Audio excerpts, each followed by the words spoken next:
budget of renewed hope expected to bring renewed impetus to key sectors of the nation's economy.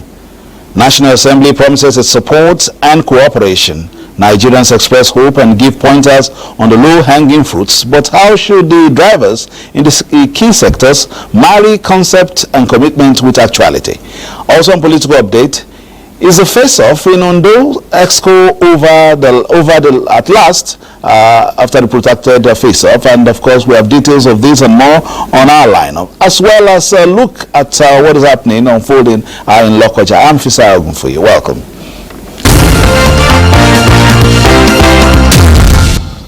President Bola Tinubu this week presented the estimates of his first budget, titled Budget of Renewed Hope, which he hopes will prioritize internal security in order to create the enabling environment for socio-economic prosperity. President Tinubu presented the 2024 appropriation bill before a joint session of the National Assembly in the Green Chamber. Let's hear from Musbao Danwahab.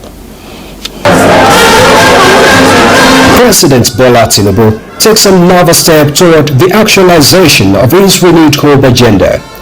The careful steps into the makeshift Green Chamber has much significance as his first official appearance before the national legislators.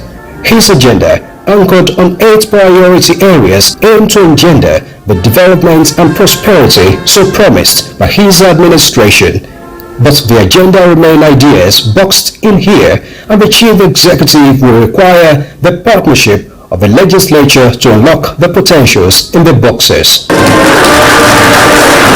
Inside them are the estimates of the 27.5 trillion naira, hinged on projections of 750 naira to a dollar, crude oil benchmark of $77.96 and 1.78 million barrels per day. Of which did not get recorded expenditure is 9.92 trillion naira, where debt service is projected downward to be 8.25 trillion naira, and capital expenditure is 8.7 trillion naira. Nigeria remains committed to meeting its debt obligations. Projected debt service is 45% of the expected total revenue. The budget deficit is projected at 9.18 trillion naira in 2024. The budget of the renewed hope underscores the administration's priority on national defense and internal security, local job creation, economic stability, human capital development, poverty reduction, and social security, among others. I am confident that this budgetary allocation and directive will set Nigeria on a transformative path towards a sustainable and resilient energy future, fostering growth economically, job creation, and environmental preservation. Now hoping for diligent and timely passage of the bill, the President itemized his administration's resolve to review the social investment program, tax and fiscal policy, plan to contain financial leakages, create a business and investment-friendly climate while exploring public-private partnership to finance critical infrastructures across the country. To improve the effectiveness of our budget performance, government will focus on ensuring value for money, greater transparency and accountability.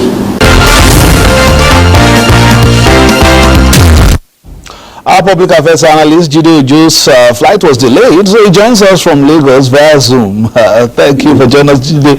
I'm sure the aviation sector will be on your mind for some intervention after experience this morning. But broadly speaking, what are your thoughts on the 2024 budget? Thank you very much, Fisayo. My thoughts on the budget is, this is the first budget of President Bola Ahmed Tinubu, at least the first major one. Don't forget that there have been 2 supplementary budgets before this one of November 29th. There was the amendment to the 2022 supplementary budget, and then the 2023 2.17 trillion supplementary budget. So this is the first budget of President Tinubu, which he calls budget of renewed hope.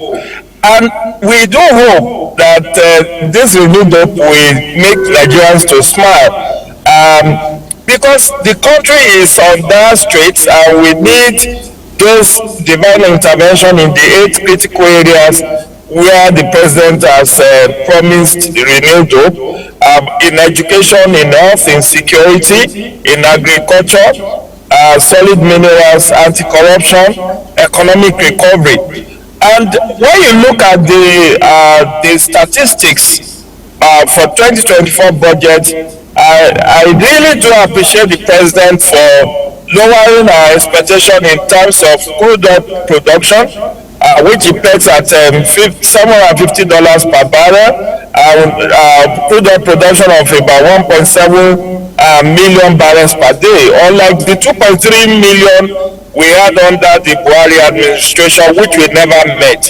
So this is more realistic. Although I have issues with the exchange rate, whether 750 naira to a dollar, given the parallel market close to 1,000 naira in the parallel market, whether it's realistic. But again, we need to understand that this is an estimate that can still be tinkered with. However, I think for me, yes, the president was on point with several things, like the issue of security. Security has the highest allocation of 12% of the total sum, next to education and other infrastructure has about 5% of the budget, and so on and so forth. But for me, I'm worried about our debt profile and debt servicing. We are going to be servicing this 2024 budget with 8.2 trillion, and our capital expenditure capex is 8.7 trillion. So what we are going to be using to service our debt is almost the same as what we intend to spend on capital expenditure. This for me is intolerable. So let me jump in a little bit, if we don't lose your signals. What creative ways do you think the government can employ to reach, first in terms of its expectations, to intention to reach the teeming youth and the most vulnerable in society, and also perhaps rejigging or rejuvenating the sectors that would look at domestic manufacturing and boost our performance and competencies there? So I appreciate the president for those sectors, including the social safety net, which he intends to use to, he talks about poverty reduction and human capital development. I'm enticed with the student loan, which is being revitalized after many decades that we stopped giving student loans. And the president promised human capital development, in which case he has also promised that there will be the university autonomy is going to be given to them. So this is impressive, and we can only hope that there will be full implementation of this budget. One thing that also grabs my attention is the fact that the president wants this budget back within a month, because I initially thought he has departed from the January to December financial year. But in presenting the budget, he did say that he wants the National Assembly to work overdrive, sure that this budget is passed, so that we can retain the January to December financial year. So that also comes to me as of what we had under the Buhari administration, and I am glad that the president did not intend to depart from January to financial year. So there are so many interesting aspects of the budget, like the issue of security and defense. There is no gainsaying the fact that without physical security, we cannot even have food security. So all the ambition plan the president has outlaid to deal with the issue of food insecurity will come to naught if the bandits are still chasing away our farmers from the farm, remember what happened last week in Zamfara, where about 110 farmers villagers were allegedly abducted by bandits who were demanding for harvest fee from those communities, about 3 communities. So we need all the intervention in the area of security, because it's when we are secured that even the foreign direct investment that the president talks about can be. All right, GDA, I can see that you're in a moving vehicle. No first will want to get. No foreign investor want to come into an environment where there is no security of their investment. So to that extent, I applaud the president for earmarking the ISO for security and defense. All right, Jide, I'll have to stop you there. Thank you for being a part of it. I can see you're still rushing to catch your flight after you got it rescheduled. I will be talking about that when you return in terms of the different sectors and the interventions they need. Jide Ojo, our public affairs analyst, making his intervention on political update. Moving on now, the leadership of the 10th National Assembly today, National Assembly this week emphasized that the legislature is aligned to the renewed hope agenda, as it also presents an opportunity for the 3 arms of government to work in unison to meet the hopes and aspirations of all Nigerians. We'll take that report from our National Assembly correspondent.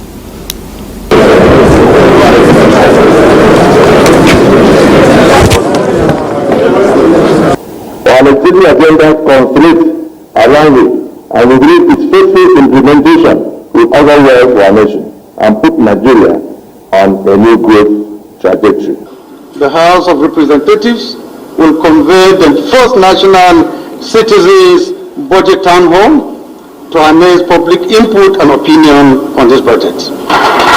We are convinced that this will increase transparency and accountability, improve policy making, and increase trust in government.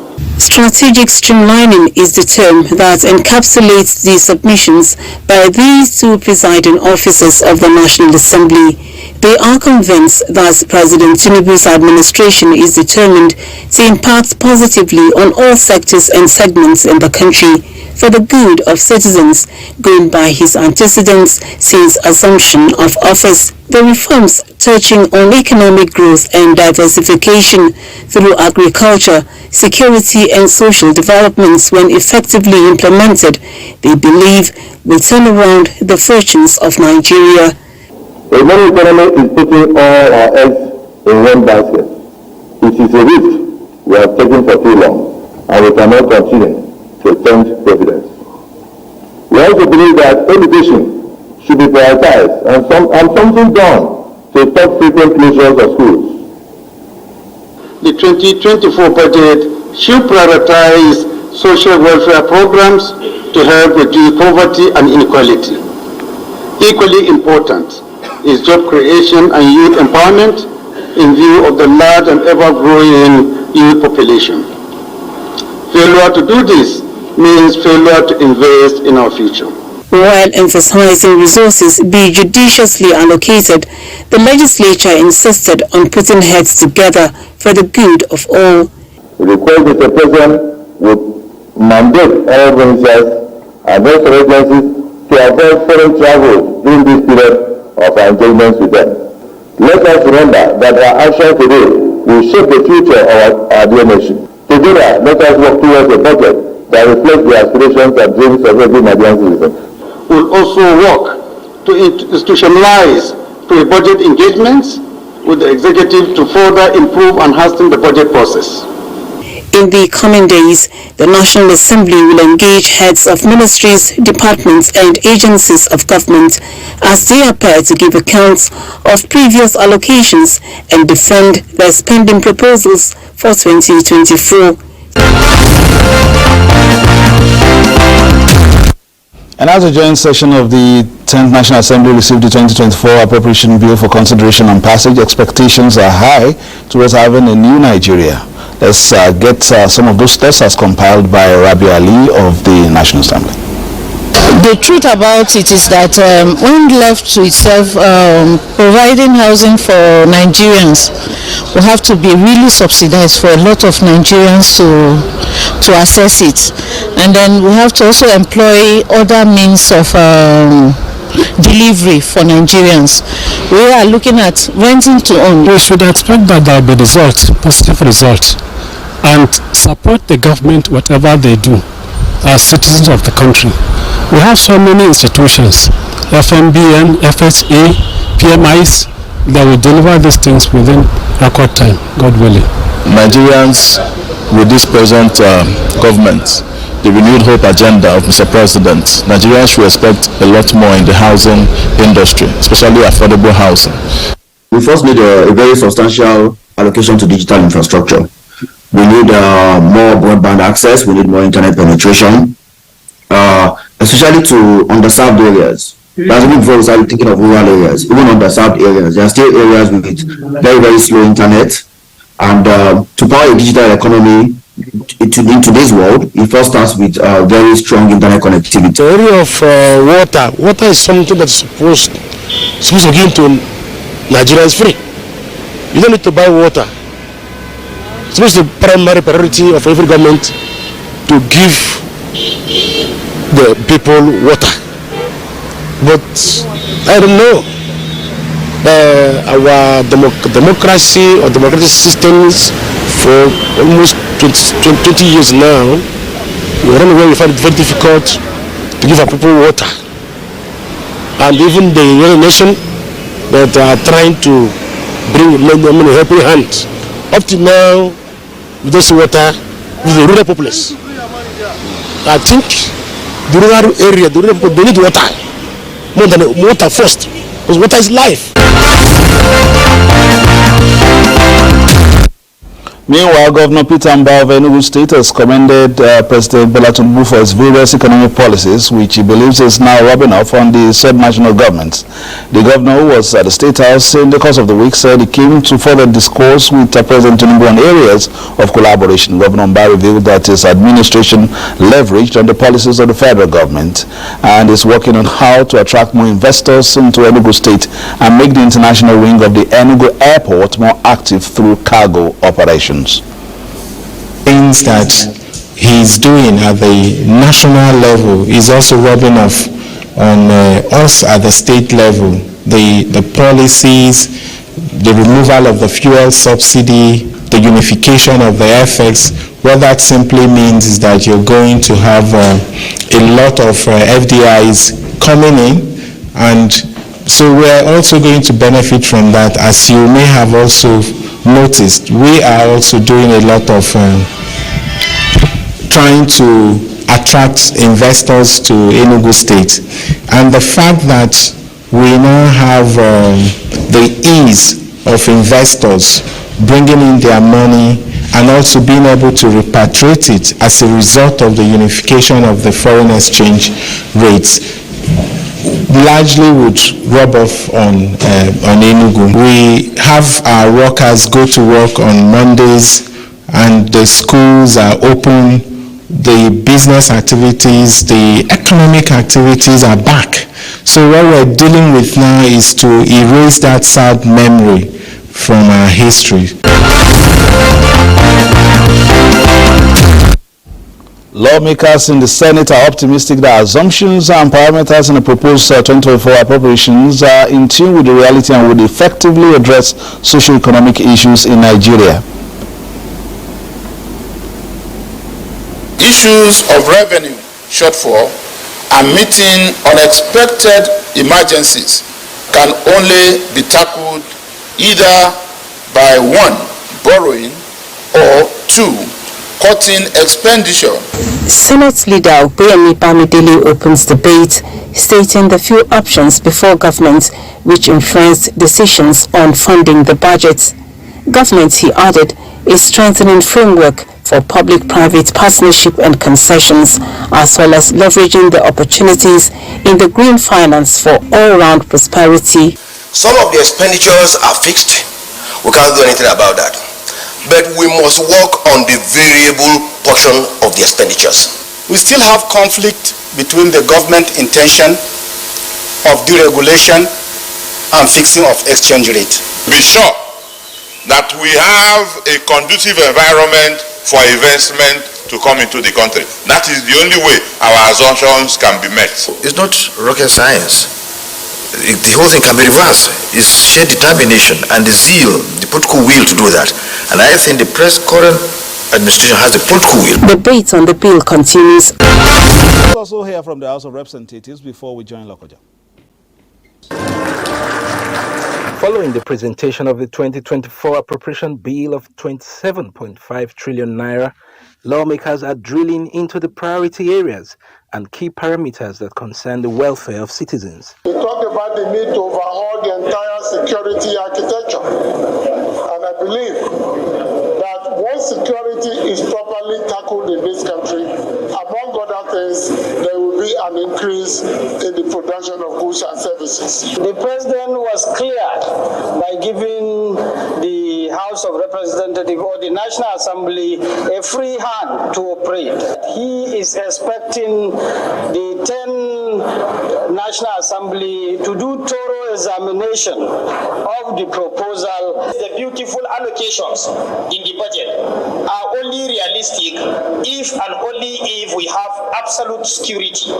Because without security, no matter how much you spend in mining, you cannot go and do mining. The oil price benchmark of $77.96 US per barrel, capital expenditure of 8.7 trillion naira, non-debt recurrent expenditure of 9.92 trillion naira, among other key considerations, are rated as realistic projections. And I think this is the right direction that Mr. President is pointing the country to, particularly at a time when we are looking at climate change and the greener economy. And of note is the fact that government is looking at this at the budget level. We know that our president is ready to move Nigeria to the next level. Hope for the women, hope for the children, hope for the men. There is advocacy for thorough scrutiny of the estimates to guard against wastages and revenue leakages.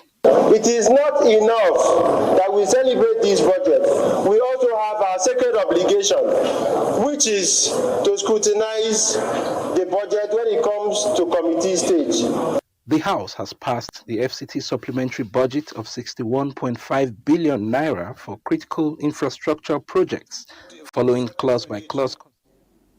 All right, let's quickly go to Lokoja because the Election Petition Tribunal, of course, yesterday granted Murtala Yakubu Ajaka of the SDP permission to access materials of the 11th November polls in the state. After that, there was chaos, and in the night, there was an attack on the quarters of the INEC Resident Electoral Commissioner.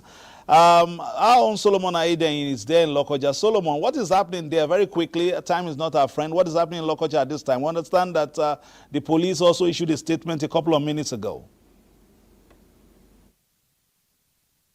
Fisayo, thank you for joining us. Look, as I'm talking to you now, tension is everywhere in Lokoja, the Kogi State capital. And you have heard, overnight today, the residence of the electoral commissioner was attacked, and there were exchange of gunshots by hoodlums and some police officers.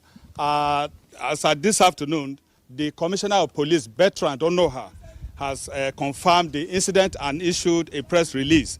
And the command received distress, according to the commissioner, the command received distress today, 1st December 2023, at about 03:11 hours on attack by unknown armed hoodlums who stormed the quarters of the REC, INEC, and started shooting sporadically.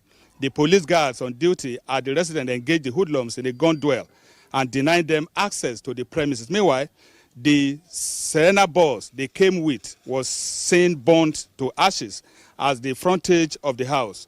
Immediately, the Commissioner of Police deployed a reinforced team of technical operatives to the scene while trailing the hoodlums.